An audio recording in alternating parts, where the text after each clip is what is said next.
On va écouter un architecte brillant, marocain, au nord au Maroc, parce qu'on n'entend pas beaucoup parler de lui.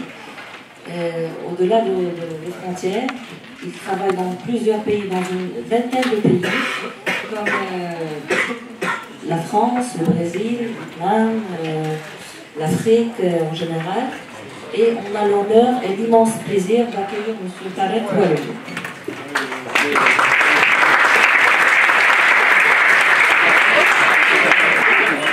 Donc, comme je l'ai dit tout à l'heure, je lui ai demandé de parler de ses projets. Je sais que c'est-à-dire pour un peu se projeter, comment de la page vierge arriver au projet, comment arriver justement à ce succès que je souhaite pour vous tous. N'hésitez pas à lui poser des questions, même à ordre professionnel, et en dehors de la réalisation des projets. En tout cas, Tarek Walloul, c'est un architecte marocain qui est installé entre Paris, je suppose, entre la France et Casablanca, et qui enseigne en même temps à l'MIT aux États-Unis. Je lui demandais tout à l'heure d'enseigner aussi chez nous, on va voir. Et qui est auteur de plusieurs projets. Je vous laisse découvrir ces projets et je vous laisse découvrir aussi ses remarques et son sentiment par rapport à ses réalisations. Merci M. Walloul d'être présent, merci de la réponse favorable à notre invitation. Voilà.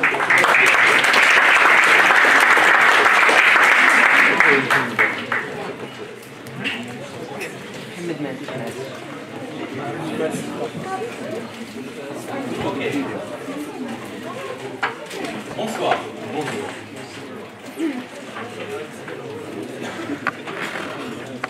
C'est la première fois que je suis. Merci. Vous êtes une jeune école. J'ai ici quoi, plutôt des premières, deuxième, troisième années, plutôt. Tout le monde est là. Je vais essayer de... Ouais, c'est mieux comme ça. Je vais essayer de vous expliquer à la fois un peu ce que l'on fait, mais surtout la raison pour laquelle on le fait. Je ne suis pas très vieux, donc je me souviens bien avoir été étudiant. Et quand j'ai commencé à faire ce métier, tu le commences toujours pour de mauvaises raisons. Ou parce que tu dessines bien, ou parce que tu aimes l'idée de ne pas être enfermé dans un bureau, ou parce que tu as quelqu'un dans la famille qui est architecte, et que tu aimes l'idée de ça. Au fond, c'est un métier très très particulier. Et dès que tu commences à faire des études, tu te rends compte très vite que ce que tu apprends à l'école et ce que tu fais après, il y a souvent une très grande disjonction, une très grande différence. En parenthèse, je vais parler pendant une petite heure. S'il y a des choses qui sont vraiment pas claires, n'hésitez pas à m'interrompre pour que je puisse le clarifier. Quand on a commencé ce travail, moi je suis associé avec Lina, mon épouse, ça fait 17 ans qu'on travaille ensemble. Elle est coréenne, je suis marocain, on a commencé à travailler aux États-Unis, on s'est installé à Paris, on travaille beaucoup au Maroc, on travaille dans beaucoup d'endroits. On s'est installé très jeune, on a commencé à travailler très tôt, et on s'est très vite dit que ce qu'on voulait faire c'était des beaux bâtiments. On voulait faire des belles choses, on voulait dessiner des jolies choses dans des beaux endroits, pour des jolis gens, et très vite on s'est rendu compte que ça n'avait absolument pas ça. Parce qu'au fond, l'architecture, ce que l'on fait, ce que vous êtes en train d'apprendre à faire, elle produit et elle travaille dans un système qui est absolument toxique. Le monde dans lequel on travaille, la raison pour laquelle on fait notre métier, détériore notre planète. Aujourd'hui, on est en train de vivre la plus grande extinction de la biodiversité dans les 15 dernières années qu'on a connue depuis les 65 millions dernières années. Je ne sais pas si vous réalisez ce que ça veut dire. Parce qu'aujourd'hui, la vie telle qu'on la connaît, nous, vous, nos enfants, ne vont plus vivre sur la même planète. Nous sommes tous en charge, ici collectivement, mais vous plus que moi j'ai 40 ans, vous êtes encore jeune, vous avez en charge d'imaginer à quoi vont ressembler les prochains établissements humains. C'est vous qui allez décider la manière dont les gens vont être. Si on continue à faire les mêmes conneries qu'on est en train de faire, on n'aura pas 3 générations de plus. Vous regardez là où on est, vous êtes dans un beau bâtiment, un bel amphi, mais si vous imaginez le dogme urbain qui a permis qu'un lieu comme ça existe, que des bâtiments comme ça existent, que des espaces publics comme ça existent, vous vous rendez compte que ça ne fait pas bien. Au-delà de la détérioration de notre planète, qui est une réalité absolument sérieuse, hein, ce n'est pas une plaisanterie. Et Chomsky disait un truc il y a une cinquantaine d'années qui m'a choqué le jour où je l'ai entendu. Il disait la chose suivante. Il disait « On ne croit pas à ce que l'on sait. » Vous savez tous qu'on est certainement la dernière génération de cette humanité à vivre telle qu'elle est, mais personne n'y croit. Aucun d'entre vous, aucun de vos profs n'est en train de vous dire qu'il faut changer les choses de manière radicale. C'est ce que je vais essayer de faire aujourd'hui. Donc au-delà de la détérioration de notre planète, il y a la détérioration de la manière dont notre tribu vit. Comment on peut imaginer un espace démocratique si le lieu dans lequel il se passe ne l'est pas? Qu'on vive dans des bars, qu'on vive en banlieue, l'espace public n'existe pas. Au-delà de la planète, au-delà de l'espace des tribus, il y a le rapport au corps. Vous avez tous les téléphone, ils sont tous posés ici. Aujourd'hui, le rapport au corps, il est toujours médiatisé à travers quelque chose. Spinoza posait la question, qu'est-ce que peut un corps? C'est la question primordiale de l'architecture. L'architecture, c'est un corps en mouvement quelque part. La planète, les tribus, le corps, c'est les trois seules questions qui m'intéressent. Vous connaissez ça? Ça vous dit quelque chose? J'adore montrer cette image quand je fais cette conférence à Paris, en France. C'est hyper populaire, parce que les Français ont un vrai problème, moi je suis français aussi, et ont un vrai problème avec leur histoire. Quand on est architecte, on a trois choix. Le premier, c'est celui que vous voyez tout autour de vous, c'est la collaboration. Collaborer avec un système dont on sait à la base qu'il est toxique. Il n'y a rien dans la commande qui nous permet de faire quelque chose de positif. Donc, on accepte, en se disant que c'est le bien pour le plus grand nombre, des choses qu'on devrait considérer inacceptables et que vous savez, dans votre âme, être inacceptables. Le deuxième choix, c'est la retraite. Je dis, ok, le monde il est sale, il est moche, il est corrompu, il y a de l'argent partout, moi je suis un homme pur, je vais enseigner, je vais écrire, je vais faire de la recherche et je vais faire 3 villas par an. Ça non plus, c'est pas très satisfaisant parce qu'il y a une dimension où on est un peu tourné vers nous-mêmes. On n'arrive pas à produire vers nous-mêmes. Avec l'INA, ce qu'on a essayé de faire depuis une quinzaine d'années, c'est précisément de trouver une faille où on est dans ce qu'on appelle une forme de guerre de tranchées. C'est-à-dire qu'on accepte l'idée que l'on doit produire pour le monde, mais on refuse l'idée de la résignation. Et pour nous, le métier d'architecte, c'est d'abord un métier de résistance. Je suis très sérieux, les gars. Disons-le comme ça. En tant qu'architecte, on a 3 prérogatives. Il y a 3 choses que l'on doit faire. La première, c'est remplir nos obligations contractuelles. Tu as un client, tu signes un contrat, tu réalises une prestation. Normal. Le problème, c'est que tout le monde pense que ça s'arrête là. La deuxième prérogative, c'est celle où, au fond, on a un client, je l'appelle même plus maître d'ouvrage, parce que notre maître d'ouvrage, ça se mérite.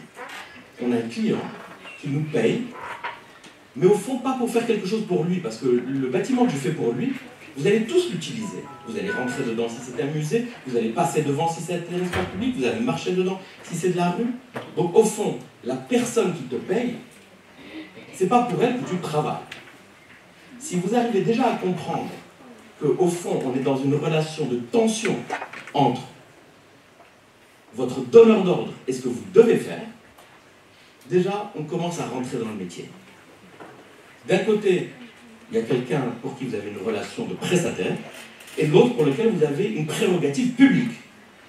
Vous devez réaliser des espaces pour tout le monde. Et au fond, ces 2 prérogatives, elles sont complètement opposées. Et le cœur de notre travail, et c'est ça la résistance, le cœur de notre travail, c'est de faire une espèce de guérilla dedans. C'est-à-dire de faire en sorte que notre maître d'ouvrage nous paye pour faire quelque chose contre lui. C'est clair ce que je vous raconte? Il y a une troisième prérogative, et celle-là, elle est beaucoup moins claire, et celle-là, je vous assure, elle vient avec le temps. C'est que faire ce métier, c'est témoigner pour la vie. On doit témoigner pour le vivant. On construit autant pour les êtres humains que pour les insectes, les oiseaux, les cafards, les fleurs, les arbres. Aujourd'hui, penser l'architecture, ça ne peut pas être juste construire des villas, ça ne peut pas juste faire des bâtiments, c'est pas juste créer des trottoirs, des routes et des villes. L'architecture, c'est ce qui définit l'humanité. Le fondement. Si je déteste définir mon métier, mais si je dois le faire en une phrase, l'architecture, c'est la relation que l'homme crée entre la terre et le ciel. Chaque bâtiment que tu fais n'est que ça. Donc bien sûr, tu remplis ta prérogative publique, bien sûr, tu remplis tes relations contractuelles, mais tu dois aussi témoigner pour la vie. Et ça veut dire qu'à un moment donné, il faut arriver à sortir des dispositifs que l'on connaît. Je reviens un tout petit peu en arrière. Pour faire ça, on a inventé une boîte à outils.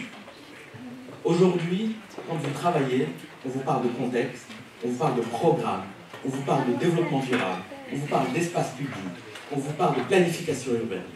Tout ça, au fond, ce sont des termes mous. Ce sont des termes qui ne veulent rien dire. Quand on vous parle de contexte, je vous promets que même les gens qui vous en parlent ne savent pas ce que ça veut dire. Donc la première chose qu'on fait, c'est de réinventer les outils qui sont le cœur de notre pratique. Donc je vais assez vite, en une petite heure, en balayer 5 ou 6. Pas de contexte, mais l'acclimatation. Quand je dis pas de contexte, c'est qu'au fond, la notion de contexte, dont vous parlez tous, il n'y en a pas un qui fait son projet ici et qui ne parle pas de contexte. Au fond, elle est très récente. Elle a une 50aine d'années. La notion de contexte, elle est née à la fin des années 60 avec la révision du mot moderne. Elle est partie d'une idée très simple. Quand Rudowski fait son livre sur l'architecture sans architecte, il se pose la question des formes de solutions. Il dit, à tel endroit, il y a du vent, du soleil, tel écosystème, les gens ont construit ça. Ça a créé cette forme de solutionnisme, comme si l'architecture devait répondre à des problèmes. Alors voilà un autre problème, une autre question compliquée. Quand vous présentez votre projet, vous faites toujours une analyse. Vous dites, il y a telle situation, ça ne marche pas, le projet va résoudre ça. L'architecture n'a jamais amélioré aucune situation dans laquelle elle s'est installée. À aucun moment, le projet architectural n'est une amélioration. Donc ne plus jamais penser l'architecture comme une forme de médecine, de dispositif curatif à un territoire.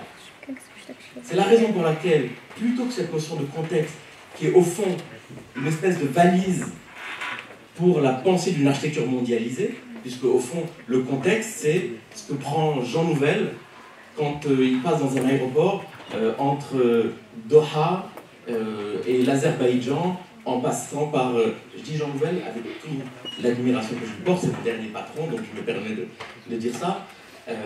Tout ça pour vous dire que c'est une pensée molle. C'est le moment où on ne rentre pas dans la culture. Pourquoi je parle d'acclimatation à la place du contexte? Parce que c'est un concept profondément marocain. L'acclimatation, c'est un truc qui a été inventé au Maroc. Moi, j'adore les trucs qui ont été inventés ici. Ce que vous ne savez pas, c'est qu'en fait, je vais parler ce soir que du Maroc, et la raison pour laquelle le Maroc va sauver le monde. Et ça, on en parlera à la fin. Je vous jure que vous ne devriez pas rire, c'est vrai. Vous savez pourquoi, d'ailleurs, je dis ça? Le Maroc, c'est le nord du sud et le sud du nord. C'est l'Occident de l'Orient et l'Orient de l'Occident. Le Maroc, c'est la plus grande intersection du monde. Dans un moment où tout est en train de partir, l'environnement, les climats, les rituels, la biodiversité, s'il y a un lieu qui a une vraie tradition d'invention, on a 100 ans d'invention radicale au Maroc. On a une trajectoire fabuleuse d'invention architecturale. On a la responsabilité, c'est la raison pour laquelle je suis là, ici, d'inventer un nouveau projet moderne de survie, on en parlera à la fin. Au début du siècle dernier, les Français sont arrivés avec une idée incroyable. Ils ont dit, on a un empire, Et on veut planter les mêmes plantes partout. Et ils ont inventé cette notion d'acclimatation. L'acclimatation, c'est quoi? C'est je prends des plantes qui existent à Versailles, je les plante à Rabat. Des plantes qui existent à Madagascar, je les plante à Rabat. Certaines vivent, certaines meurent, certaines mutent. Cette notion de mutation et de métabolisation, c'est pour moi la notion qui doit remplacer la notion de contexte. En gros, le contexte, c'est pas ce qui existe, c'est ce que l'on amène et qui peut prendre comme une greffe. Donc ça doit toujours muter, il doit y avoir une forme de transformation. Et c'est ce qui a, entre parenthèses, sauvé le mouvement moderne, puisque ça s'est passé au Brésil. On a amené la modernité européenne essoufflée dans l'après-guerre au Brésil. On l'a amené au Maroc et ça a fait des choses absolument extraordinaires. Personne ne peut dire que ça, c'est pas marocain. Et personne ne peut dire que ça aurait pu exister sans le Portugal. Notre seule véritable tradition dans ce pays, c'est la modernité. Notre seule véritable tradition, c'est la métabolisation, le détournement, la transformation. On est des voleurs, on est des tricheurs, on prend de partout et on le digère et on en fait quelque chose de merveilleux. Ça, pour moi, c'est une des très grandes forces de ce pays. La pire des choses qui puisse passer sur cette notion de contexte, c'est ce bâtiment. On parlait tout à l'heure de Jeannot, l'Institut du monde arabe, qui est un très joli bâtiment par ailleurs, mais qui aujourd'hui, à cause de ça, 1977, fait que partout, ça a été fait à Paris, pour parler du monde arabe. Mais qu'est-ce qui est plus grave que ça? C'est les gens qui font ça dans le monde arabe. Aujourd'hui, des architectes marocains viennent vous coller des moucharabiés ottomans sur des façades marocaines découpées au laser en aluminium en disant c'est de l'architecture. J'ai beaucoup d'admiration pour ce bâtiment, mais un jour on m'a demandé, il n'y a pas très longtemps, il y a 2-3 ans, de venir faire une installation temporaire sur l'Institut du monde arabe. On a fait cette installation qui était une tente faite d'une laine tissée par des femmes dans le Sahara. Et au fond, on a fait travailler des alpinistes bretons avec des femmes sahraouis, et ça nous a permis de travailler sur une structure qui n'est absolument pas une structure traditionnelle, mais qui a une matérialité puissante, qui est une forme de topographie. Je me souviens, je raconte souvent cette histoire, je ne m'en voudrais pas de la répéter. La vue où on est à cet endroit-là, vous connaissez cet endroit? Il y a des gens qui sont allés à Paris qui ont vu. Ok, on est entre deux bâtiments extraordinaires. Jussieu d'un côté, l'Institut du monde arabe de l'autre, cet énorme parvis. Et le jour de l'inauguration, tout le monde est là, François Hollande est là, etc. Et Jean-Michel arrive, moi je vais le voir, j'ai beaucoup d'admiration pour lui, tu vois, comment ça va le bloc, etc. Il se pose exactement à cet endroit-là, et c'est un homme qui a une vraie corpulence, hein, et il se pose et il regarde, tu sais quoi, elle est vraiment extraordinaire, ma fille. Tu changeras jamais les langues. Alors, plaisanterie mis à part, au fond, ce qu'on a fabriqué, c'est un paysage qui a permis à deux bâtiments de se parler. On a refabriqué un cadre, une simèse entre les deux. Et ce qui est intéressant, c'est qu'au fond, ce paysage, il parle par familiarité du Maroc, mais on l'a acclimaté à un territoire qui n'est pas le sien. Ça, c'est une vue qui n'est pas un collage, où tu es vraiment sur le parvis. Et au fond, ce truc-là, c'est pas une tente, c'est un animal préhistorique, c'est une topographie qu'on a un peu déplacée, la structure en tension, elle n'est pas mise sur le tissu, donc il y a tout un travail qui a été fait pour justement qu'il y ait cet élément d'affaissement qui fait qu'il s'installe. Pour parler de cette notion d'acclimatation, je vais montrer quelques projets, je sais plus ceux que j'ai sous les yeux. Ça, c'est un bâtiment que vous voyez à Rabat qui est encore en chantier, qui a du mal à se terminer, qui est un hôtel à Riyad. Mais ce qui est intéressant, c'est qu'on a voulu proposer une idée très simple. Tout le monde s'intéresse à la question du patio. Nous, on s'est dit, comment on fait pour que le patio il vive dedans et il vive dehors? Donc, dans le projet d'un hôtel, on s'est posé une idée simple. On a projeté l'ensemble des espaces communs à l'extérieur, ce qui fait que tu ne rentres jamais dedans. Ce qu'on appelle les espaces communs, c'est le bar, le restaurant, le spa, le convention, etc. Et on a recréé le rapport à l'intérieur. Et la familiarité et le rapport à l'acclimatation, il est au fond de deux choses. C'est comment on passe de la colonne au mur. Est-ce que vous voyez ce que je veux dire quand je dis passer de la colonne au mur? Quand vous regardez ce bâtiment, et vous passerez devant un jour, chaque poteau s'élargit de 7 cm d'un poteau à l'autre. Au fur et à mesure que tu avances dans la façade, il est de plus en plus épais. Et au fur et à mesure que tu descends, il est de plus en plus fin. C'est ce qui permet au fond d'arriver à ce moment où il y a tellement de plein que le vide devient une fenêtre, il y a tellement de vide que le plein devient une colonne. Et ça, pour moi, c'est le plus joli clin d'œil à la tradition de la moderne. Et évidemment, on a travaillé toutes les intériorités pour qu'elles puissent créer à la fois une forme de familiarité avec la tradition du patio sans qu'il fonctionne comme ça. La notion de programme. Vous avez tous, à un moment donné, entendu parler de programme. On vous donne un programme. Encore une fois, est-ce que vous savez que c'est très récent? Le programme, c'est la pire contribution que Rem Koolhaas a fait à l'histoire de l'architecture.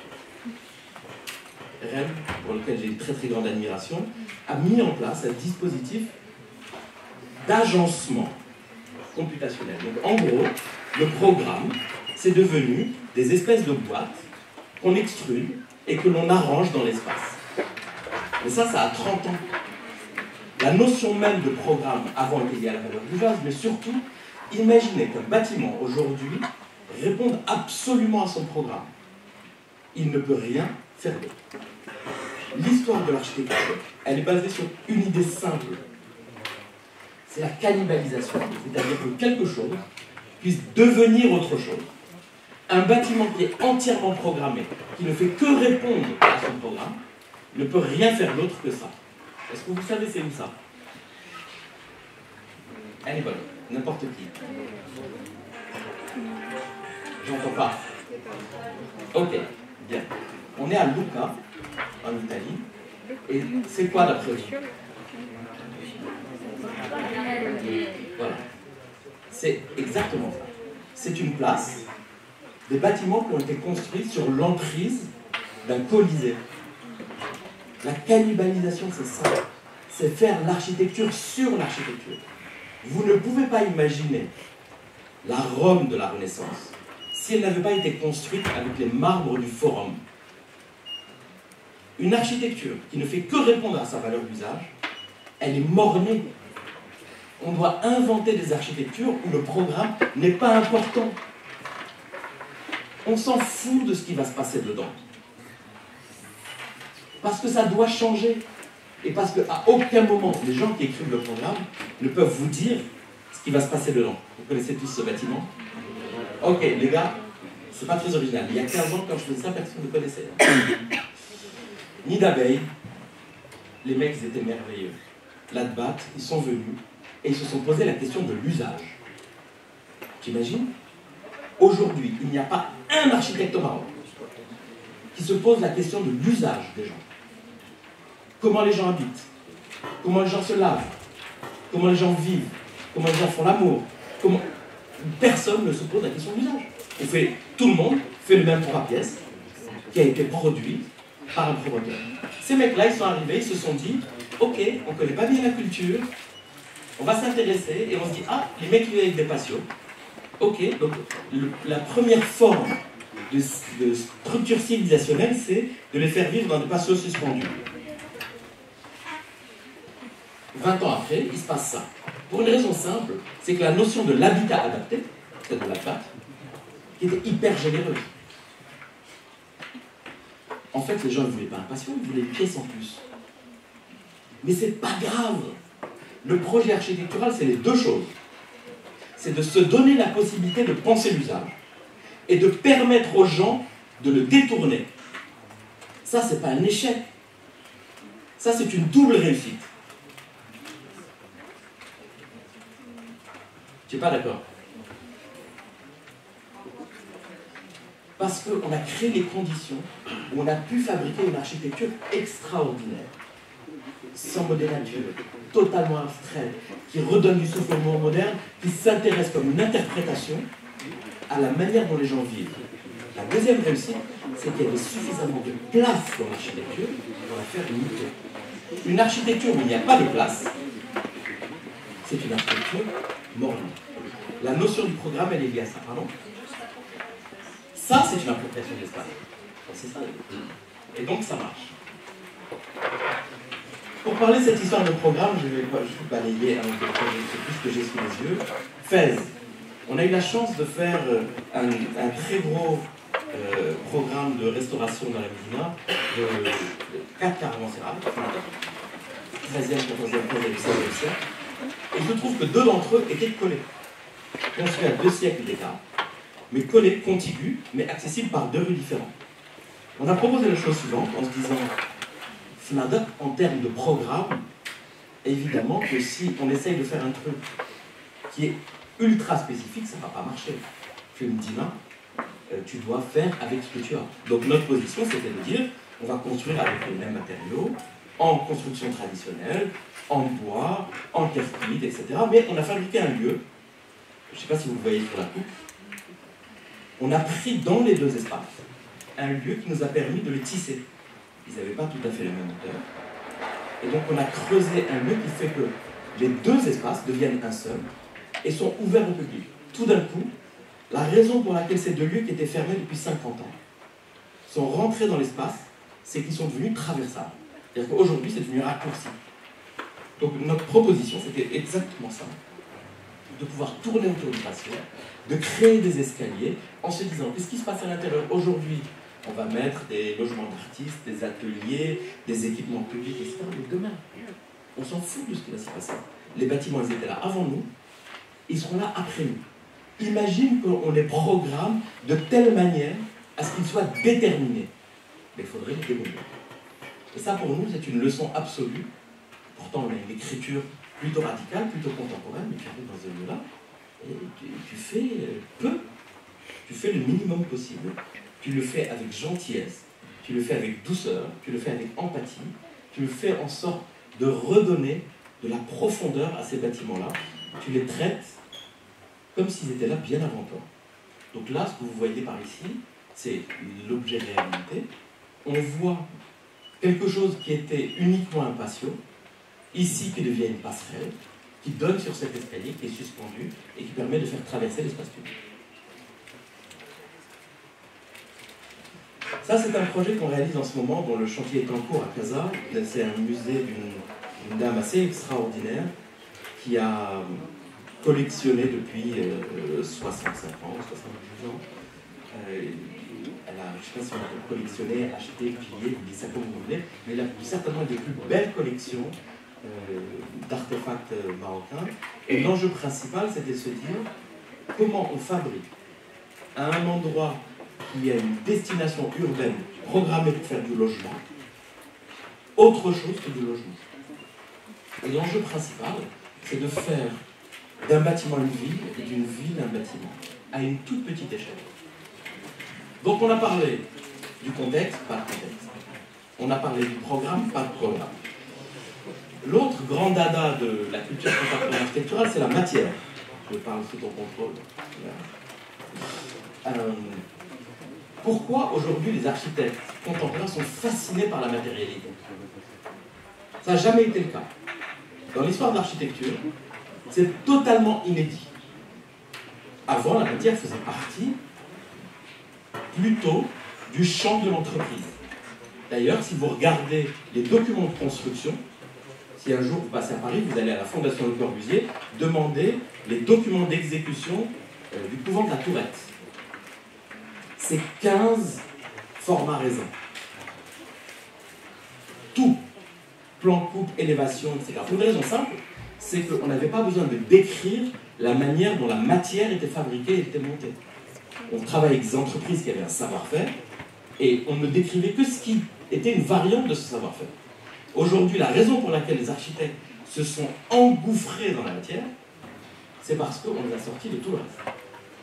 Aujourd'hui, l'architecture, ce sont des programmes fabriqués par quelqu'un d'autre, des sites inventés par quelqu'un d'autre, des épandelages inventés par quelqu'un d'autre, des budgets inventés par quelqu'un d'autre. En gros, on extrude des boîtes et on donne à l'architecte une croûte avec au mieux d'1 mètre, 1,20 m, tout autour de la façade. Et on lui dit, éclate-toi. Vous vous rendez compte, la plus grande défaite, c'est qu'on ait accepté cette idée-là. Que ce soit le cas ailleurs, à la nuit, ça ne me dérange pas. Que ce soit le cas au Maroc, ça me dérange d'autant plus qu'en plus, ici, en tant que maître d'œuvre, on a un pouvoir que les maîtres d'œuvre à l'étranger n'ont pas. Et pour nous, ce rapport à la matière, il faut l'inverser. Ce qui est important, ce n'est pas la manière dont on va décrire la façade la plus compliquée qu'on va pouvoir mettre en œuvre, mais c'est quel est l'impact que ça a sur nos corps. Comment on fait pour les réveiller? Comment on fait pour faire que la notion de confort, de température, de clim, le rapport même à l'épaisseur, à l'effort, change? Aujourd'hui, quand vous allez à Venise, ce n'est pas une ville confortable. C'est compliqué. Il y a des ponts, tu montes, tu descends. Et pourtant, c'est merveilleux. Et si, en tant qu'architecte, tu fais autre chose, ce que tu vas faire, c'est exactement l'inverse. Tu vas faire un truc, il y a un terme qui n'existe pas en français, donc vous allez m'excuser l'anglicisme, c'est convenient. Le truc facile, confortable. Ben, le truc facile, confortable, c'est la banlieue. Le truc facile, confortable, c'est exactement, et je le dis avec toute l'empathie du monde, là où on est. C'est absurde. On est dans le déplacement du rapport au corps. Donc, je vais vous parler de, je ne sais plus, peut-être il y en a un ou deux projets qui arrivent. Le Maroc a participé aux expos universelles depuis 1867, c'est-à-dire avant la colonisation. Entre 1867 et 2015, on a fait le même bâtiment tous les 5 ans. Bab el-Mansour, arcade, tuiles vertes vernissées, de temps en temps un petit minaret pour se faire un kiff. Mais plaisanterie mise à part, ça pose la question du rapport que l'on a avec notre propre image. Quand on est au Maroc, on se pose la question d'une certaine image.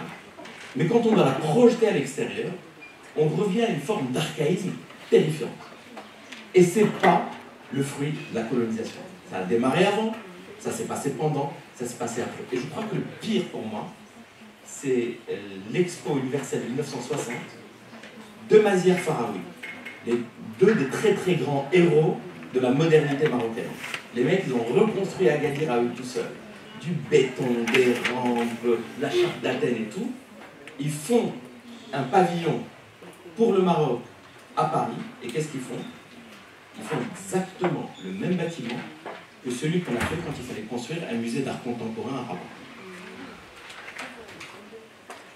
Donc nous, on est arrivés en 2015 et il y a eu l'Expo universelle.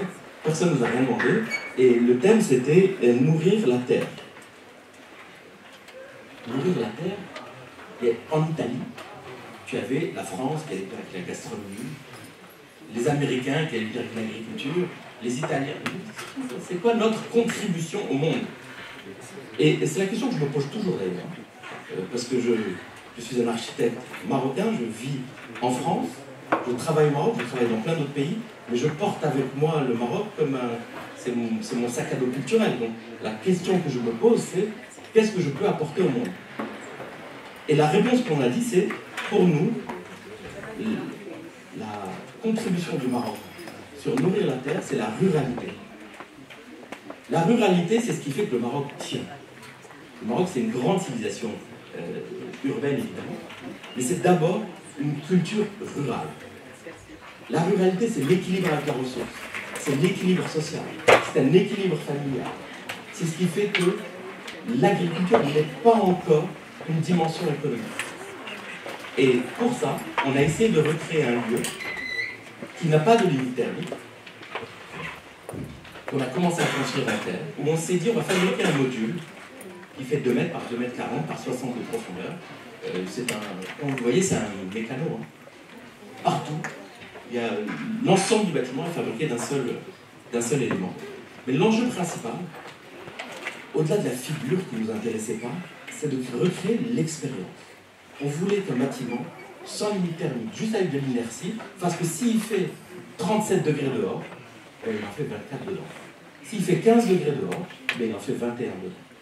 Et que, vous voyez là dans les failles, ils ne sont pas fermés, ce sont des cordes. Donc quand il pleut, ça donne une odeur, la terre donne une odeur, le bois il donne une odeur.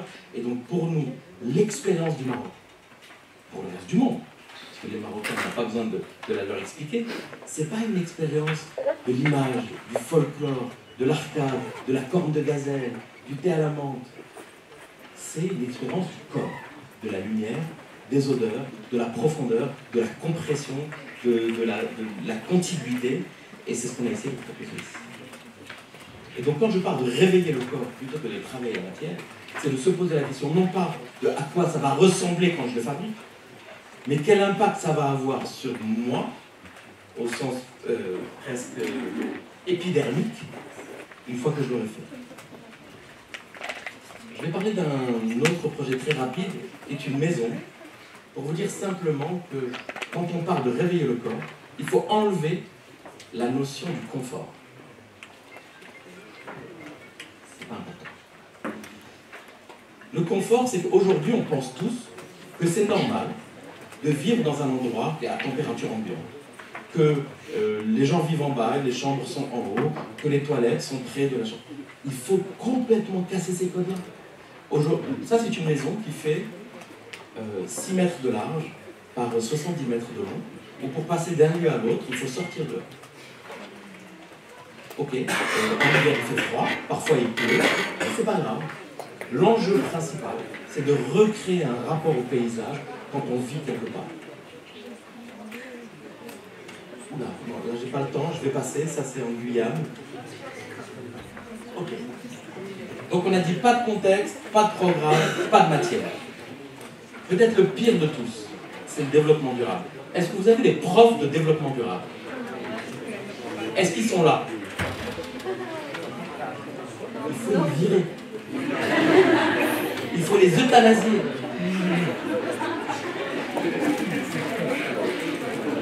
Les gars, non, sérieusement, plaisanterie mise à part. Plaisanterie mise à part. De tout ce que je vais vous raconter, c'est certainement ce qu'il y a de plus important. Réfléchissez 2 minutes au terme développement durable. Ça veut dire que l'on doit faire des bâtiments, que l'on doit faire des villes qui impactent le moins le territoire dans lequel on les fait, pour que les gens continuent à vivre comme ils vivent. Aujourd'hui, quand tu regardes les bâtiments les plus radicaux dans le développement durable, c'est des bâtiments qui sont carbone positif, ils sont de toutes les normes que tu veux, HQ, mais au fond, est-ce qu'à l'intérieur du bâtiment, on vit différemment? Ok, donc voilà le problème du développement durable. C'est la pire des arnaques du monde. C'est inventé par des gens qui sont les plus gros pollueurs de la Terre. Aujourd'hui, le développement durable, il est inventé en Europe, aux États-Unis. Les 2 plus gros lieux de détérioration de notre environnement. Mais pire que ça, et c'est là l'enjeu principal, c'est que c'est les 2 derniers lieux qui vont être impactés par la mutation de notre climat. Donc c'est des gens qui sont en train de dire, je vous en prie, laissez-moi continuer à vivre comme je vis. Inventez-moi des bâtiments qui font que la manière dont je vis continue à durer. La folie, c'est que c'est pas possible. On ne peut plus vivre comme on continue à vivre. On doit changer nos habitudes. Donc c'est pas le développement durable qu'il faut. Parce qu'aujourd'hui, quand on fait du développement durable en France, aux États-Unis, en Espagne, en Italie, au Maroc, on ne se rend pas compte que les Fidji et les Maldives, c'est fini. Donc la notion que ça doit durer est absurde. Il faut que ça change. Et on est la première génération d'architectes qui devront inventer une nouvelle forme d'établissement humain qui n'est pas celle que l'on connaît, légèrement améliorée, qui fait un peu moins mal à la planète pour que ça dure un peu plus longtemps. On doit inventer une nouvelle manière de vivre ensemble, de se couvrir, de créer un rapport à notre corps. Et donc le développement durable, il faut tous les euthanasier, les profs. Mais en dehors de ça, non, plaisanterie mise à part, entendez bien, c'est un changement de paradigme que je vous propose. C'est pas de faire durer les choses telles qu'elles sont. Faites-moi un bâtiment à carbone positif si la manière dont on vit dedans fait muter la manière dont on vit. Mais si c'est pour tirer la même chasse d'eau, dormir dans le même lit, avoir le même 3 pièces, et simplement faire en sorte que, puisque je me suis endetté sur 50 ans, je puisse le rembourser sur 50 ans, avec la 51e année, il y a un effondrement, ça ne marche pas. Est-ce que vous vous rendez compte que nous, on fait un métier où l'ADN de ce métier, c'est la permanence. Ça te convient à toi, mais ça ne peut pas durer. Je te donne 3 chiffres, 3 éléments. Est-ce que tu sais que Nicolas Sarkozy est allé en prison hier? Vous l'avez tous vu, non peut-être pas, il a été mis en examen. Okay, on s'en fout, c'est pas important, mais disons que pour la France, c'est un gros tour. Eh bien, si vous achetez Le Monde aujourd'hui, la une du Monde, c'est pas pourquoi Nicolas Sarkozy est en garde à vue. La une du Monde, c'est pourquoi les oiseaux disparaissent. Le Monde, hein. Et qu'est-ce qu'ils te disent? Je t'en prie, écoute-moi. En France, c'est pas dans un lieu compliqué, un tiers des oiseaux ont disparu dans les 15 dernières années. Je ne sais pas si vous imaginez la violence géologique de ce que ça veut dire. Aujourd'hui, on est en train de vivre la plus grande extinction de la biodiversité depuis 65 millions d'années. Donc, ça nous convient, ça te convient, mais ça veut dire que tu acceptes que à 300 ans, il n'y a plus d'humanité. La seule manière de rendre l'humanité pérenne, c'est qu'elle accepte qu'elle n'est plus au centre de son propre monde. Que c'est une espèce parmi les espèces. Donc, ça te convient, oui, mais ça ne va pas te convenir très longtemps. C'est bien le problème de la situation dans laquelle on est aujourd'hui, où ça nous convient, on vit dans un temps court, on sait tous que ce n'est pas durable. Et pourtant, on continue à faire la même chose. Quand je te disais tout à l'heure, on ne croit pas à ce que l'on sait, c'est exactement ça. Est-ce que vous savez ce que c'est ça? Monsieur, j'ai une question. Moi, depuis que je suis gamin, j'ai toujours adoré cet endroit-là. Ces endroits-là, parce qu'elle est partout dans le monde. Et une des raisons pour laquelle j'adore ces lieux-là, c'est qu'au fond, c'est des lieux qui ne servent à rien. Ils sont des mémoires de ce qui se passe une fois par an. Et une fois par an, il se passe ça. Et ça, pour moi, c'est l'épitome de l'architecture. Au fond, on crée des traces qui sont des lieux de mémoire pour des rituels. Je vais vous parler rapidement, quand je vous parlais tout à l'heure de, pas de développement durable, mais fabriquer des climats, il s'agit exactement de ça. Peut-être certains connaissent ce bâtiment, c'est un des bâtiments qui nous tient le plus à cœur. On a fait le musée du site de Volubilis. J'adore ce bâtiment d'abord parce qu'il est beau, il est extraordinaire, il a été compliqué, mais surtout parce que ça a été une conquête. On est au sein du site romain de Volubilis. Les Français sont arrivés au début des années 20, ils ont reconstruit le site de Volubilis et ils ont fait quelques petites maisonnettes à cet endroit-là. Là où vous voyez le truc noir, ils ont fait quelques petites maisonnettes pour les archéologues. Et quand on est arrivé, ces maisons étaient en ruine. En ruine, comme s'il y a eu des tremblements de terre. Au fond, les Romains, moins cons que les Français, ils ont construit partout, sauf là. Pour une raison simple, c'est que le site n'était pas stable. Donc on est arrivé, le site est protégé par l'UNESCO, on a proposé de démolir les maisons coloniales et de construire le musée à cet endroit-là. Vous ne pouvez même pas imaginer la tête des experts de l'UNESCO. Ça a duré 1 an et demi. On fait pas, non pas ici trouver un autre site. On avait un ministre de la Culture extraordinaire, qui était en plus né à Monaïgris, Carlos Zach, je ne sais pas comment dire, il n'en pouvait plus. Tu sais, à un moment donné, les experts de l'UNESCO, ils vont faire ressortir en lui une espèce de haine anticoloniale primitive. Et il m'a dit, t'arrêtes, il faut qu'on fasse quelque chose. On est, je sais pas, en 2007-2008, il n'y a eu aucun musée qui a été construit depuis l'indépendance. Hein. Donc ça fait 60 ans, il n'y a pas eu assez de musées. On avait rendez-vous mardi, on s'est vu vendredi, tu sais quoi? La conversation n'est pas possible, on va démolir tout. Et puis on les voit mardi sur le site. On dit, pas d'argent, on va faire comment, le budget, ça ne paye pas. Je s'occupe de tout, tu s'occupes de rien. On a amené les tracts, on a tout cassé en un week-end. On est arrivé, les mecs qui sont venus, blême. Mais blême. Les lettres recommandées, on va vous sortir du patrimoine mondial, etc. 10 ans après, c'est le site qui est montré et utilisé comme exemple d'insertion sur des patrimoines protégés par l'UNESCO. je suis invité dans le monde entier pour venir le présenter par l'UNESCO, tout simplement il ne faut pas toujours faire ce qu'on dit. Le patrimoine de vos églises, c'est quoi? Contrairement à tous les lieux romains, c'est que tu le vois exactement comme les Romains le voyaient. La plaine d'Israël n'a pas changé. Le blé, la vigne, les cyprès, tout est pareil que comme les Romains l'avaient planté. Et cette profondeur de vue était gâchée en fait par ces maisons. On les a pas cassées pour les casser. C'était la seule chose qui sortait.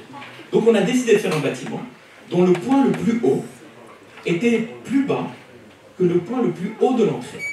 Donc c'est un bâtiment enterré quand tu arrives et qui devient suspendu quand tu le travailles. Mais au fond, pour que ça marche, vu que les Français avaient déjà fait l'erreur de... En fait, c'est un barrage. C'est un barrage qui fait 300 mètres de long, en béton. C'est un bâtiment où il n'y a que 3 matériaux. On travaille en béton, en bois et en travertin. Les 3 matériaux que tu trouves à Volubilis. Pour faire ça, vous avez tous fait des bâtiments bien insérés dans une colline, sympathique. Moi, j'ai appris une chose en faisant ça. Et je vous jure que je ne savais pas avant. C'est que quand tu fais ces bâtiments hyper propres, qui s'insèrent, qui sont dans leur contexte, on ne se rend pas compte que pour mettre un bâtiment dans une colline, tu dois prendre ta colline, l'enlever, mettre le bâtiment et remettre la colline. C'est d'une violence inimaginable. Et toi, tu es là en train de prier qu'il ne trouve rien en dessous, pas un crâne, pas une pièce, parce que tu sais que le chantier va s'arrêter dans 7 ans. Donc, plaisanterie mise à part, c'est un bâtiment qu'on a mis près de 10 ans à construire, extrêmement lent, avec une toute petite entreprise de maintenance. Et j'aime le montrer parce que c'est le moment où notre métier, c'est de la cuisine. Tu peux faire des prescriptions, tu peux décrire de la matière, mais quand tu arrives à travailler avec une entreprise pour réinventer un béton qui n'a pas été utilisé depuis 50 ans au Maroc, on avait tellement peu d'argent qu'on est arrivé à la solution, je vous le montre ici, où on utilise du cèdre, qui est un bois très noble, pour faire les banches du béton. On coule le béton, on enlève les banches, on les ponce, on les fait sécher pendant 1 an et demi, et ensuite on les repose en façade. Je vais parler d'un dernier climat, et puis après je vais aller un peu plus vite. Ça c'est un truc qu'on fait au Sahara. Moi le Sahara est un lieu qui me fascine absolument. J'y travaille depuis de longues années, depuis Venise, depuis 2014, je vous en parlerai tout à l'heure. Pour une raison simple, c'est qu'il est au cœur de l'identité marocaine. Tout le monde dit Sahara Maghrebia, personne n'y va. Moi ça me fascine. Donc on ira ensemble la prochaine fois. Et pourquoi il m'intéresse? C'est parce que, au fond, le désert, d'abord, il y a quelque chose de profondément ontologique. D'accord? Quand tu es dans le désert, il n'y a plus rien. La stabilité, la fonction, la forme, tu t'en fous. Le Vitruve dans le désert, il est fini. D'accord? Ça n'existe plus. Là, tu te retrouves à des choses primitives dans le désert. Ce que tu fais, c'est des huttes et des pyramides. Tu reviens à une forme primordiale de l'architecture. Là, c'est un peu moins primordial. C'est un lycée qu'on fait à Laayoune. Et au fond, on est dans un lieu avec une écologie très très compliquée, des vents de sable, il fait très chaud. Et on a proposé une idée toute simple, c'est de faire en sorte qu'on soulève l'espace où se passent les salles de classe pour protéger un parc.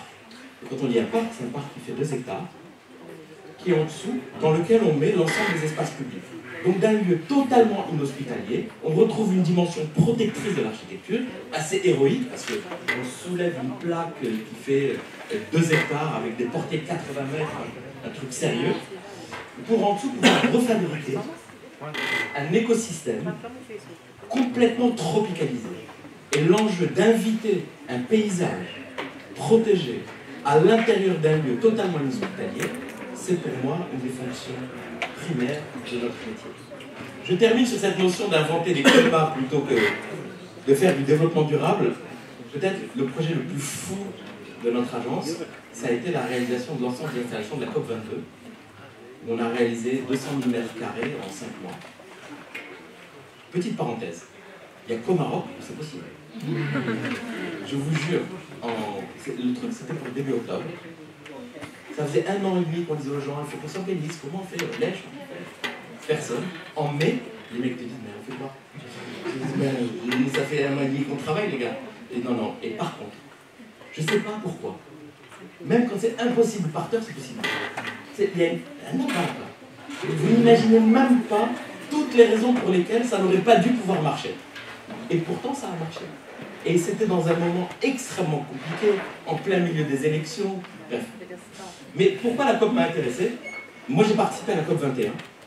Vous l'avez peut-être entendu, je suis un activiste du climat. Je m'intéresse à l'avenir des espèces. Et la COP 21, c'était un moment magique. Il y a eu les accords de Paris. Vous en avez entendu parler? Oui? Non? Les accords de Paris, c'est la première fois que l'ensemble des pays du monde, 194 pays, se sont mis d'accord pour réduire ensemble. Ceux qui sont contents, pas contents, les Chinois, les Américains, les Russes, tout le monde, se sont mis d'accord pour réduire les émissions de CO2 et pour avoir un objectif d'augmentation de la température mondiale qui ne dépasse pas 2 degrés. C'est la première fois dans l'histoire de l'humanité que tous les pays se mettent d'accord. Donc, en tant qu'être humain, j'étais heureux, mais sachant que la COP 22 allait être au Maroc, ils ont tout enlevé. Qu'est-ce qu'on allait faire?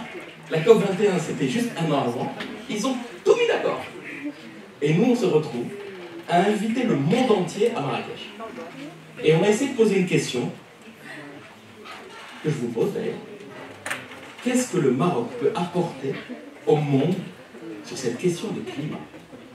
Tout le monde s'est mis d'accord. Les technocrates, les États se sont mis d'accord. Ben, notre position, ma position, quand on a proposé ça à l'État, c'était de dire le Maroc il peut apporter deux choses. La première, c'est de redonner une dimension spirituelle. Je ne parle pas de religieux, mais je parle aussi de religieux. Le climat, il touche à l'humanité. Tu peux mettre les technocrates et les gouvernements d'accord, mais à un moment donné, il faut que les gens se l'approprient. Et s'il y a une chose que le Maroc est profondément, c'est un pays ritualisé et spirituel. Et à un moment donné, la technicité, la technocratie, c'est une chose, mais il faut que les gens ressentent dans leur âme la nécessité de changer. Ça, le Maroc peut faire. La deuxième chose, c'est que l'on peut faire en sorte d'être un pont entre le nord et le sud. De faire en sorte que les pays les plus impactés, qui sont les pays d'Afrique, profitent de ce moment-là. Et qu'on ne soit pas juste dans un moment où c'est le nord qui décide pour nous. Et donc pour faire ça, parce qu'à la fin, moi je ne fais pas de politique, hein, c'est un autre point. À la fin, la seule chose qui est importante, c'est de trouver la forme architecturale de ça. Donc on a proposé une énorme canopée qui fait 1 km de long, que vous voyez ici, 30 mètres de large, 1 km de long, qui traversait l'ensemble du site et qui a fait une énorme ombrière où on a invité l'ensemble des paysages du Maroc, des paysages les plus humides aux paysages les plus secs, en partant de l'endroit d'où l'eau venait depuis l'Atlas et s'écouler vers le sud. Et au fond, ça on ne l'a pas expliqué, on n'a pas donné des cartes aux gens pour l'expliquer, mais les gens l'ont ressenti. Et en général, la COP, ça se passe dans des salles de réunion.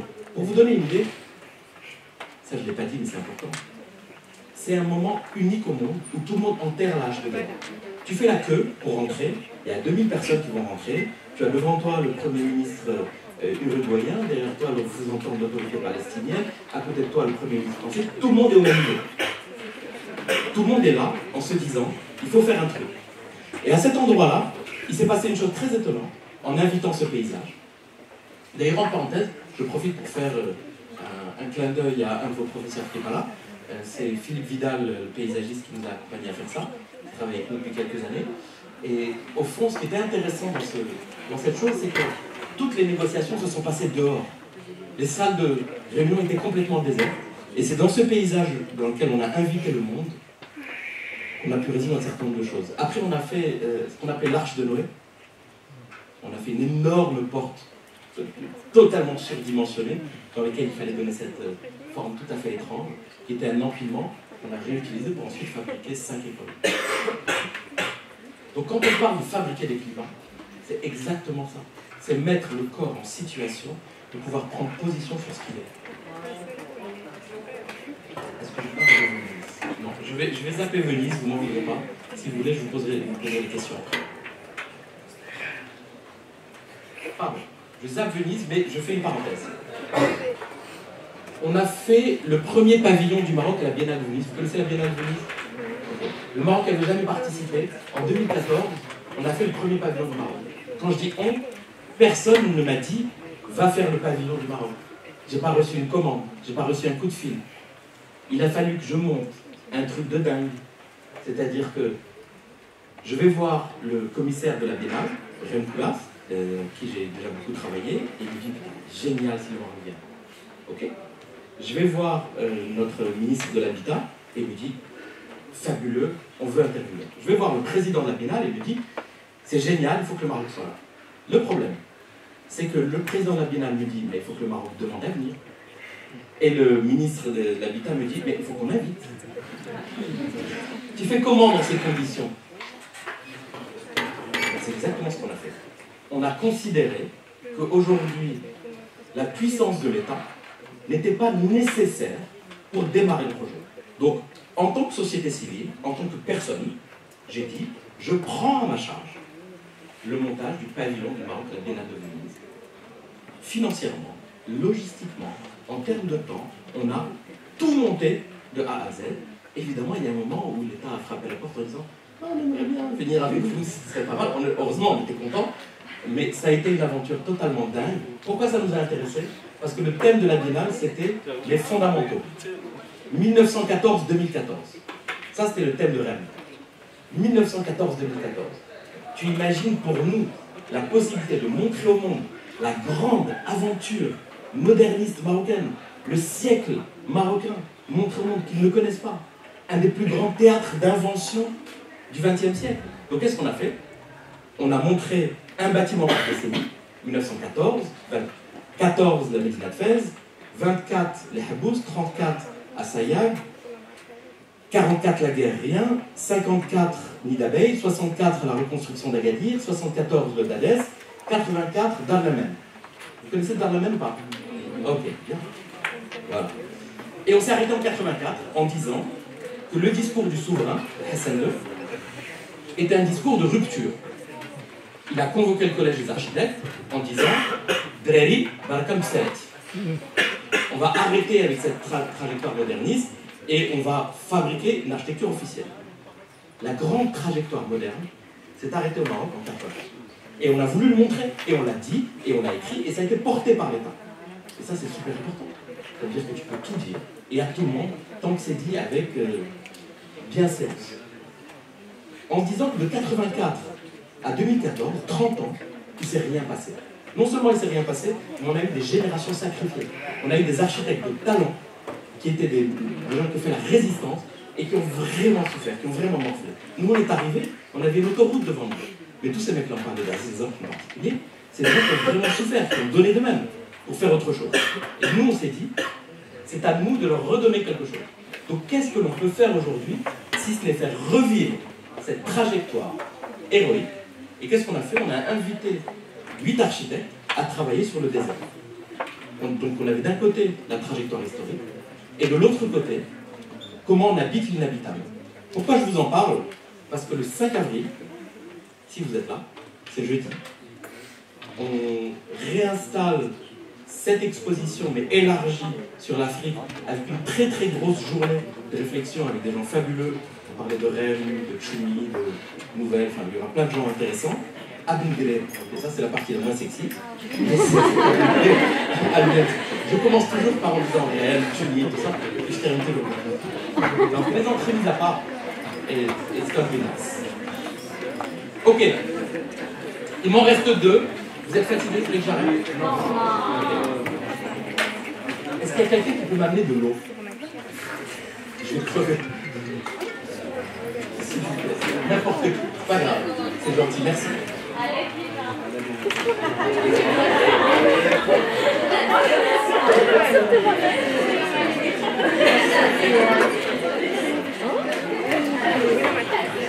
C'est gentil, merci.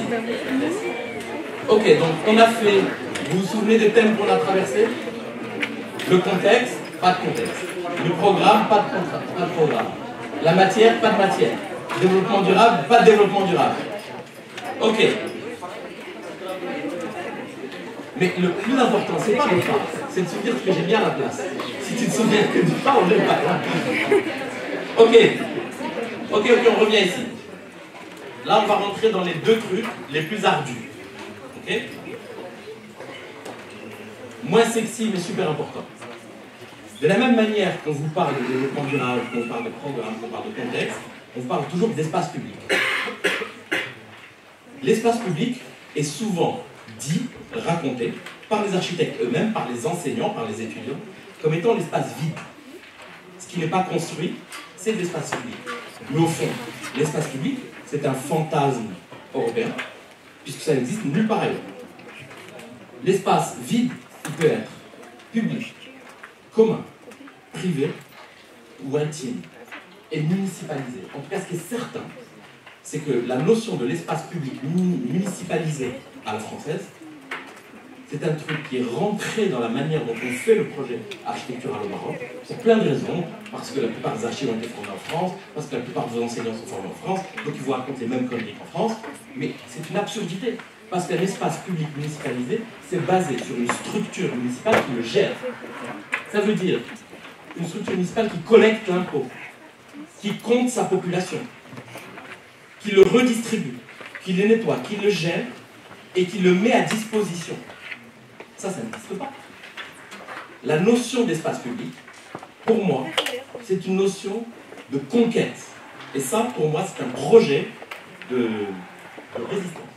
Au Maroc, on doit fabriquer notre espace public. On ne nous le donne pas. Moi, quand je suis en France et que je fais un projet, on me donne l'espace public. Quand je le fais, on me le gère. Ici, l'espace public, c'est un truc que tu dois arracher, que tu dois creuser, que tu dois conquérir avec violence. D'abord parce que l'espace public, il fait peur. C'est le lieu où les gens se rencontrent. C'est le lieu des émeutes. C'est le lieu de l'illicite. Donc, je prends le cas de Casablanca dont je vais vous parler, qui est une ville dont je suis absolument amoureux, dont je m'occupe beaucoup. Vous savez ce que c'est qu'une agence urbaine? Si vous ne savez pas, vous allez très vite le savoir. Croyez-moi. L'agence urbaine, elle s'occupe de l'instruction, de l'ensemble et de la gestion de l'ensemble des documents d'urbanisme, de l'ensemble des villes du Maroc. L'ensemble des agences urbaines est au sein du ministère de l'Habitat et de l'urbanisme. Sauf, merci. Non, mais au-delà du gouverneur, elle fait partie du ministère de l'Intérieur. Mais c'est pas innocent. La raison pour laquelle c'est comme ça, c'est que l'urbanisme, dont je vous parlerai tout à l'heure, il se fait toujours entre planification et soulèvement. Quand on a travaillé sur le grand théâtre de Casablanca, comme vous pouvez l'imaginer, je n'ai pas gagné le concours, c'est Christian Porzampar qui fabrique ce monstre. On a fait ce projet, donc c'était il y a bientôt une dizaine d'années.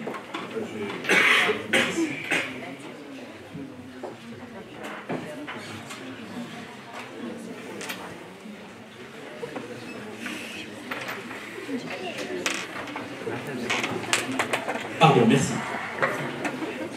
Vous connaissez le site du théâtre de Casa? Ok. Donc l'enjeu principal, c'est que ce site-là, il fallait terminer la grande composition coloniale de Poste. Tu avais la Poste, le tribunal de première instance, la Oulaya, les bâtiments de la préfecture, et il y avait ce site qui était aujourd'hui un parc, dans lequel il y avait une petite maison, en face de la grande place où il y avait la fontaine. Et notre position était très simple. On s'est dit, Casa n'a aucun espace vert. Un des derniers espaces verts va être occupé. C'est une absurdité, simplement pour faire terminer une composition coloniale.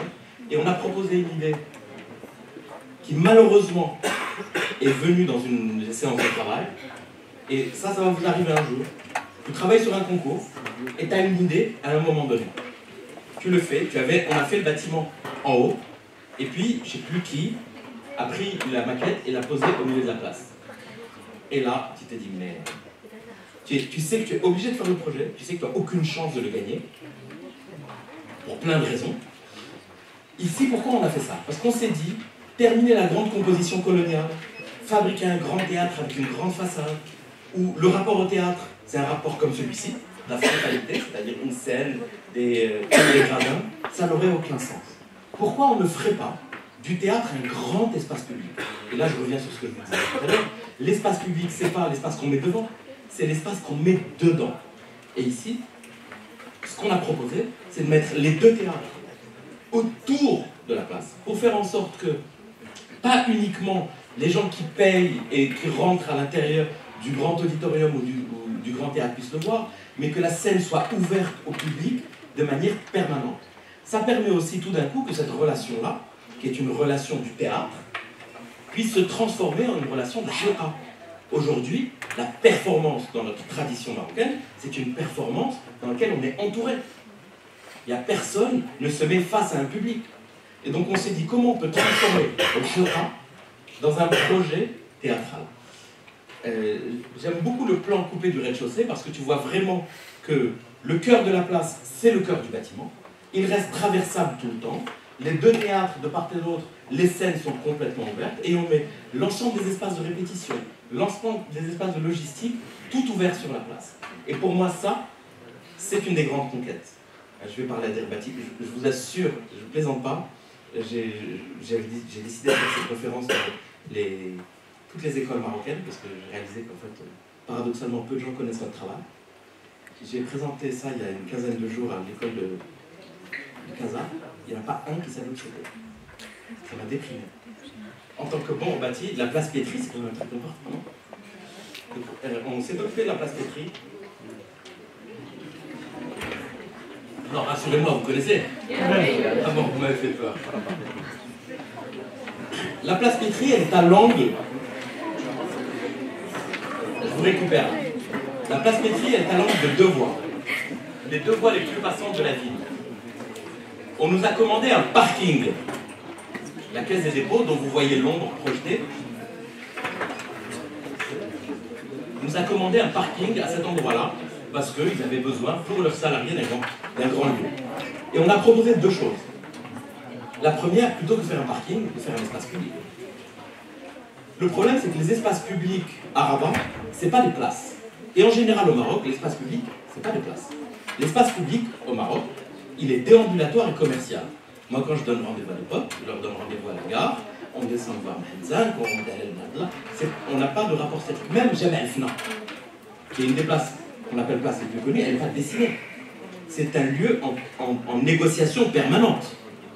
Suivant ce qui se passe pendant le jour ou la nuit, sa dimension change. Donc, on a fait deux choses très simples. La première, c'est de raccorder la place à deux rues. On a rendu deux rues piétonnes. Ça a l'air de rien du tout, mais au fond, avant, pour y aller, c'était extrêmement compliqué parce qu'il fallait traverser des rues. Là, tout d'un coup, la place, c'est pas un lieu où on va, c'est la continuité du trottoir.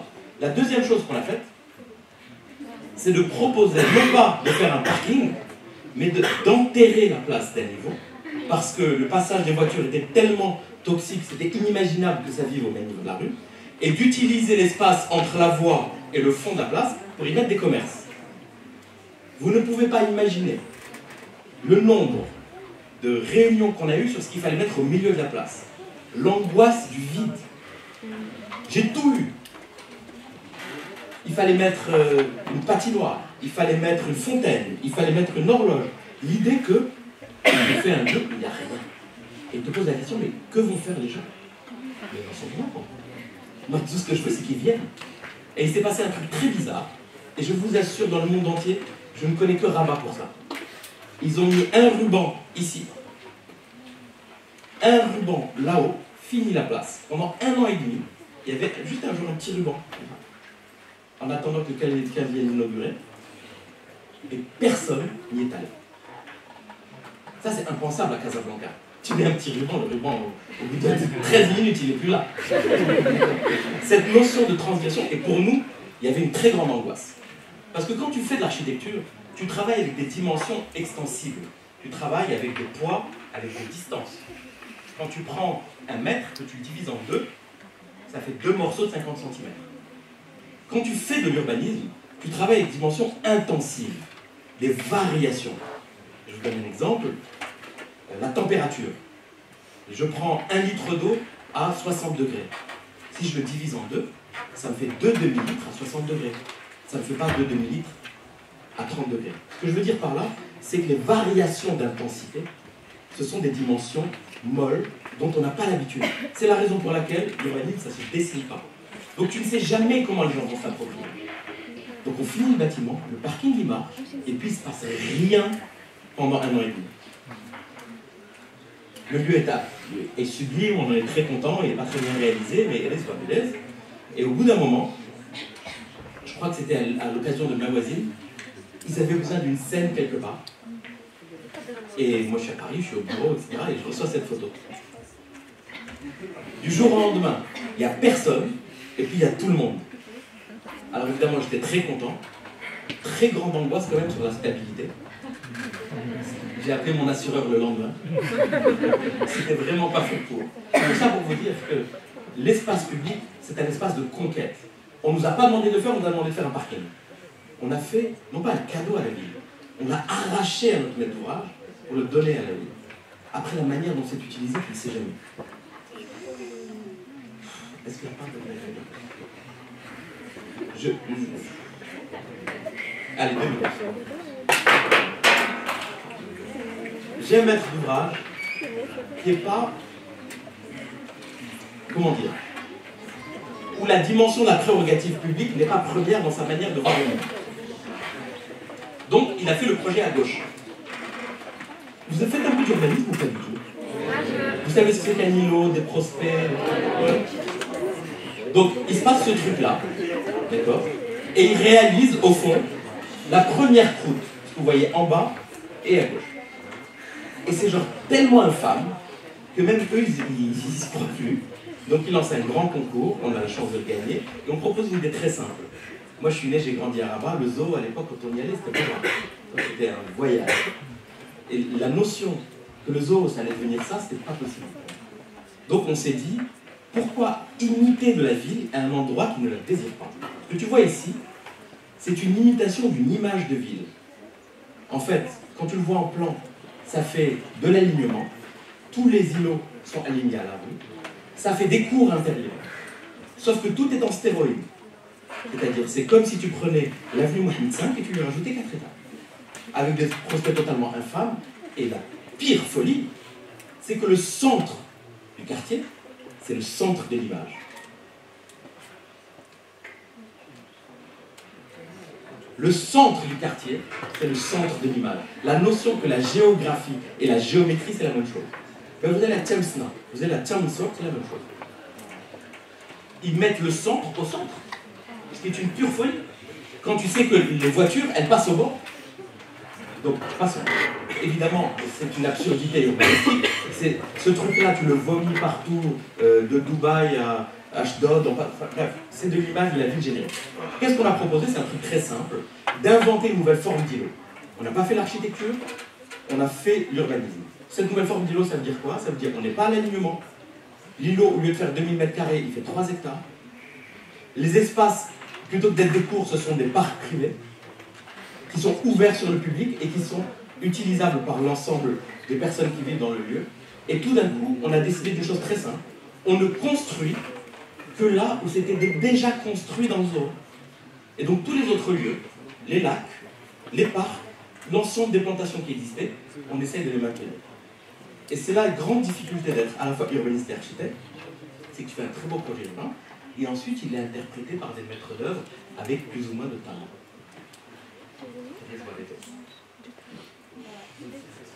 Passons. Un petit dernier. Un petit dernier parce que c'est mon actualité en ce moment, c'est notre actualité. On a le très grand honneur de faire le Centre culturel du Maroc à Paris, qui est boulevard Saint-Michel, qui est un peu la même histoire que la Biennale de Venise, mais on ne va pas rentrer dans le détail. Et on s'est posé une question simple. Comment on fait pour parler du Maroc à Paris? Est-ce qu'on va parler de ce qui nous différencie ou est-ce qu'on va parler de ce, qui est de ce que l'on partage? Et on s'est posé la question très simple en disant quel rapport y a-t-il entre le tissu médiéval marocain et le tissu médiéval français, surtout qu'on est dans le 5e arrondissement, dans le quartier de Cluny. Ici, tu as deux vues. D'un côté, Médina Fès, de l'autre côté, les passages. Et tu te dis, au fond, à un moment donné, je vous assure, je vous enlève le mobilier urbain, c'est pareil. Ce rapport à la compression, au fait que tu traverses des lieux illicites, que tu as des passages sous sabbat, que l'espace bâti n'est pas l'espace extrudé, nous a intéressés. Donc on a fait une chose très simple, on a fait un bâtiment avec deux idées. Faire d'une ville un bâtiment et d'un bâtiment une ville, et de l'autre. Alors quand je dis faire une ville, un bâtiment, une ville, je remets en perspective. Le site, il fait 10 mètres de large par 30 mètres de profondeur. 300 mètres carrés. C'est tout petit. D'accord? C'est pas un truc de grand geste. Donc ce qu'on a fait, c'est pas un bâtiment, c'est un empilement d'une dizaine de bâtiments qui permet qu'à l'intérieur, quand on le traverse, on est toujours dans un rapport à l'extérieur, entre plusieurs galeries avec la rue au milieu, et que dans le rapport à la coupe, le bâtiment il est toujours traversé par l'espace public. Et ça permet d'aller du boulevard Saint-Michel à la rue Henri Barbus de manière extrêmement simple et ouverte toute l'année. Et ça, pour moi, c'était important. C'est un bâtiment où on a eu énormément de mal à en obtenir le permis, puisqu'on a déposé le permis juste après les drames du Bataclan, etc. On aurait fait le centre culturel finlandais dans le 5e arrondissement, on n'aurait eu aucun problème. Ça a été compliqué, parce que c'était un moment de contraction de la civilisation parisienne, compréhensible, mais que tu vis mal. Et on a réussi à le faire passer parce qu'on les a épuisés. On a fait toutes les réunions publiques les unes après les autres. On en a fait 30. Il fallait aller au café, on allait au café. On a tout fait. Et au final, un peu de pédagogie, ça aide. Parce que tu te rends compte que les gens ne sont pas bêtes, sauf qu'ils portent beaucoup de préjugés. Et que ce que l'on doit faire, c'est simplement faire un peu de pédagogie. Allez, je vais terminer sur ça. Donc, après le développement durable, le contexte, le programme, la matière et l'espace public, je vais vous parler de la ville. Parce que vous allez tous faire un petit peu d'urbanisme, et j'ai juste envie de faire passer deux messages très simples. La première, c'est que la ville, ça ne se dessine pas. Si tu regardes toute l'histoire de l'urbanisme, tu peux faire une histoire en creux des soulèvements urbains. Prends Paris. Après Haussmann, qui a fabriqué la ville parisienne telle qu'on l'a connue, il y a eu la commune. Vous savez ce que c'est que la commune, pas? Mais on a la même chose ici. Tu peux prendre chaque plan qui a été fabriqué pour Casablanca, c'est une réaction à des soulèvements urbains. Le premier plan de Prost, le soulèvement des cheminots, jusqu'au dernier plan de Pinceau, après les émeutes de l'autoroute urbaine en 81. Soulèvement, planification, soulèvement. Ce qui nous intéresse, nous, en tant qu'urbanistes, c'est de nous mettre à la limite entre les deux. Parce que si on dessine la ville, c'est qu'on n'utilise pas son énergie de soulèvement. Si on la laisse faire, évidemment, on n'imagine pas qu'elle puisse s'organiser. Vous m'en voulez pas, je vais passer directement je vais passer sur MCR rapidement, et je vais passer directement au dernier projet, qui est peut-être celui sur lequel je vais conclure, qui est celui-ci. Parce qu'il est d'actualité. Après, vous ne pouvez pas dire que je n'ai pas préparé. On fait beaucoup d'urbanisme. On aime organiser la colonisation des territoires plutôt que leur dessin. Mais quand vous pensez à la discipline de l'urbanisme, elle a été inventée à la fin du 19e siècle pour organiser la croissance des villes. On avait l'explosion de la révolution industrielle, des villes médiévales ou renaissantes qui craquaient sur leur couture, et il fallait des règles pour gérer l'infrastructure, l'éclairage, avec toute la dimension hygiénique. En 2007, ces deux charmants humanistes se sont rencontrés à Paris, et ils ont signé plein d'accords, dont certains nous amènent notre ancien président à être en garde à vue hier. Parmi ces accords, ils ont signé avec l'IAURIF, l'Institut d'aménagement et d'urbanisme de la région Île-de-France, la planification de l'ensemble des villes libyennes. Vous ne connaissez pas la Libye? Je ne sais pas si peut-être il y a des Libyens ici. Et on a beaucoup d'a priori parce que Kadhafi, ce n'était pas le grand amour, mais c'est un pays extraordinairement beau. Après le Maroc, certainement le plus beau pays de la Méditerranée.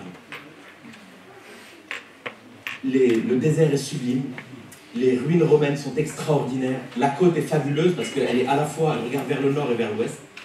C'est un pays magique. Par contre, en termes d'urbanisme, ce n'était pas très bien géré.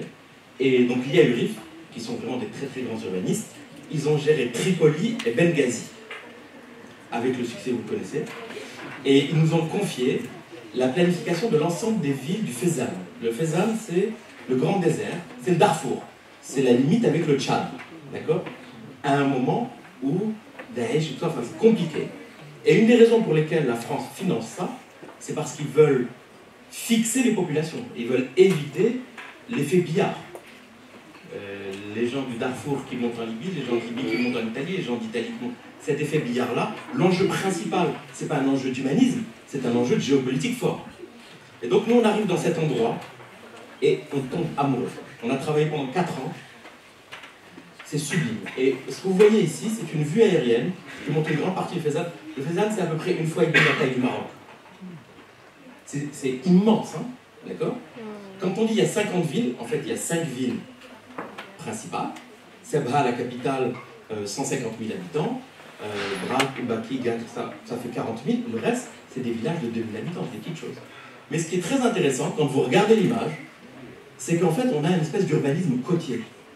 C'est-à-dire que les villes sont sur un chapelet. D'accord? Elles sont sur la même ligne, comme si elles suivaient un chemin de fer, comme si elles étaient face à la mer. On trouve cet urbanisme sur la côte au Maroc, sur la côte en Espagne, enfin, dans toutes les côtes, et au fond, ils traitent le désert comme une mer de sable. La raison pour laquelle ils font ça, c'est que l'ensemble du désert, en Libye, est posé sur une énorme réserve d'eau fossile. C'est de l'eau douce, c'est un énorme lac qui a été emprisonné avec une quantité d'eau monstrueuse, à tel point que Kadhafi, dingue comme il était, il montait l'eau du désert vers la côte, il appelait ça la May-May River, une rivière faite par l'homme, pour faire de l'agriculture. Dément. Nous on arrive là et on dit qu'il faut planifier. Et on arrive à un calcul très simple. On dit il y a tant de gens qui habitent, il y a tant de quantité d'eau, si on continue à habiter de la même manière, dans 40 ans, il n'y a plus d'eau, il n'y a plus personne. Qu'est-ce qu'on fait? Nous, on est urbanistes, on a tous les outils pour faire grandir les villes. On n'a aucun outil pour réduire les villes. Et ça, pour nous, ça a été une des plus grandes réalisations de se dire, il faut qu'on invente une manière pour faire disparaître les villes. Donc on a proposé une idée d'une violence terrifiante, c'est de dire aux gens, bah, voilà, de 50 villes, on va en garder 5. Les autres 45, bah, il faut partir, les gars. Il va falloir métropoliser, il va falloir changer les habitudes infrastructurelles dans des lieux pour pouvoir le faire. Et c'est ce qui nous a permis de proposer à Sebha une très grande capitale. Le projet a été mis en œuvre, il est mis en œuvre, paradoxalement, mais au fond, on y pense de manière un peu radicale, parce qu'on est au bout du monde, il n'y a pas d'eau, et on se dit, qu'est-ce qu'on fait quand la ressource s'arrête? Mais au fond, à chaque fois que l'on travaille en urbanisme, on doit traiter avec certaines radicalités. Je vous donne un exemple. Moi, j'ai travaillé en Palestine pendant de longues années, et quand j'étais dans la bande de Gaza au début des années 2000, que j'allais de Gaza City à Khan Younes, je mettais 6 heures pour faire 36 km. Parce que la route, dessinée par l'armée israélienne, était dessinée comme un acte de guerre. Quand César fait des routes en Gaule, c'est pas pour que les Gaulois s'amusent, il le fait pour que son armée avance. L'urbanisme, on utilise des outils martiaux, on utilise des outils de contrôle. Donc quand on fait un lotissement et qu'on fait juste des routes, il faut savoir que le poids que ça a est une extraordinaire puissance. Mais au fond, pour terminer sur ça, ce qui était important, c'est de se dire qu'on a terminé ce travail en pleine crise de subprime, et on s'est rendu compte que partout dans le monde, en Espagne, en Italie, aux États-Unis, il y a des milliers de quartiers qui avaient été construits avec beaucoup de maisons, mais qui n'étaient pas habités, et que l'ensemble des outils qu'on avait mis en œuvre pouvaient commencer à servir à fabriquer un urbanisme de la disparition. Merci.